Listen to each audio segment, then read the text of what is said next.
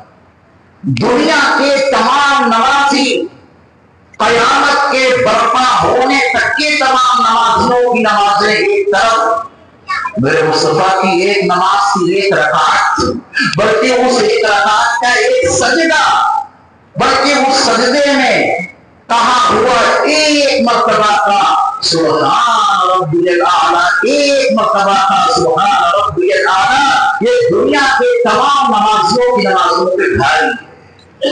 کہاں سے لاؤ گے وہ خلوص؟ کہاں سے لاؤ گے وہ خشیت الہی؟ کہاں سے لاؤ گے وہ خوف خدا بندی جو میرے مصطفیٰ کو حاصل تھا؟ کہاں سے پاؤ گے وہ معرفت جو میرے مصطفیٰ کو حاصل تھی؟ میرے مصطفیٰ نے مطالبہ ہی نہیں کیا اپنی امت سے کہ ویسی پڑھو جیسی میں پڑھتا ہوں. یہ مطالبہ نہیں ہے کیونکہ وہ جیسی پڑھ ہی نہیں سکتے. مطالبہ یہ ہے صلو کما رأیتمونی اصلی، ایسی پڑھو جیسی پڑھتے ہوئے دیکھتے ہو. تمہاری نظر ظاہر تک جا سکتی ہے، ظاہر دیکھو میرا قیام کیسا ہے نظر آتا ہے، میرا رکوع کیسا ہے یہ تم دیکھ لیتے ہو، میرا سجدہ کیسا ہے یہ تم دیکھ لیتے ہو، قعدہ قومہ جلسہ کیسا ہے یہ تم دیکھ لیتے ہو. جیسی پڑھتے ہوئے مجھے تم دیکھتے ہو ویسی پڑھو. میرے ایمان والے بھائیوں، ہم نے نماز کی کسی رکعت میں، ایک رکعت کے کسی رکن میں اپنے نبی کی ضرورت کو محسوس کیا کہ لاؤ آج ایک سجدہ ویسا کر لیں جیسا میرے مصطفیٰ سجدہ کرتے تھے؟ اور اس ضرورت کو محسوس نہ کرنے اور نبی کی سنتوں کے نہ جاننے کا جو سب سے بڑا نقصان ہو رہا ہے وہ یہ ہے کہ مکروہ تحریمی تک کے اعمال ہم نماز میں برپا کر دیتے ہیں. اگر آپ سجدے میں گئے اور یہ کوہنی زمین پورا ہاتھ زمین پر ٹیک دیا، پورا ہاتھ، اتنے ساتھی ہیں جو ٹیک دیتے ہیں، پورا نہیں ٹیکنا ہے، ہتھیلی رہے زمین پر، باقی حصہ اٹھا رہنا چاہیے. لیکن جن لوگوں نے نماز میں سجدے میں نبی کی ضرورت کو محسوس ہی نہیں کیا، وہ اپنے انداز پہ سجدہ کریں گے اٹھا دیتے ہیں. حکیم الامت حضرت مولانا ثانوی رضی اللہ عنہ نے وضاحت کے ساتھ یہ مسئلہ لکھ دیا ہے، بعض علماء کا قول نقل کر دیا ہے کہ اگر آپ نے یہ پورا حصہ بچھا دیا، مکروہ تنزیہی نہیں مکروہ تحریمی. یہ حرام کام آپ نماز میں کیوں کرنے لگے؟ کیونکہ نماز میں نبی کی ضرورت کو کہاں محسوس کیا؟ ہر حکم اپنے منمانے انداز میں، ہر عمل اپنے منمانے انداز میں. وَكَيْفَ تَكْفُرُونَ وَأَنْتُمْ تُتْلَىٰ عَلَيْكُمْ آيَاتُ اللَّهِ، تم کیسے کفر کر سکتے ہو؟ تمہارے درمیان تو اللہ کی آیتوں کی تلاوت کی جاتی ہے. وَفِيكُمْ رَسُولٌ، اور تمہارے درمیان اس کا رسول موجود ہیں تعلیم کے لحاظ سے. کبھی یہ مت کہنا کہ ہمارے درمیان اللہ کا رسول نہیں ہے تو وہ کیسے زندگی کو سنواریں اور کیسے بنائیں. ان کی جملہ تعلیمات موجود ہیں ہمارے اور آپ کے لیے. وضو کرتے ہیں، قرآن پڑھیے،